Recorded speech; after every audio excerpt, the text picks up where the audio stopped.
چرا با وجودی که دارم سالم غذا میخورم، شکرم مصرف نمیکنم، وزنم استاپ کرده و پایین نمیاد؟ یکی از مواردی که میشه در نظر گرفت اینه که باکتری های مفید سیستم گوارش به شدت به نوع و مقدار فیبری که مصرف میشه وابسته هستن.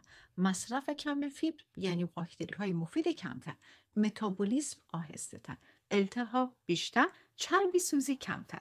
پس پروبیوتیک ها باید با فیبر مصرف بشن، هم فیبر محلول هم نامحلول. ولی چند تا نکته مهم وجود داره.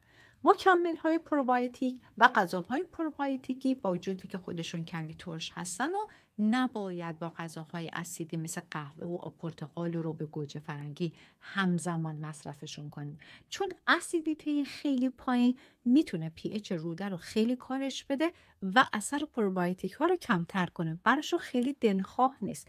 و در کل یه چیز دیگه هم که در نظر بگیریم، قند زیاد باعث عدم تعادل در جمعیت پروبیوتیک ها میشه، چون باکتری های غیر مفید بیشتر رشد میکنن مثل چای نبات و نوشابه.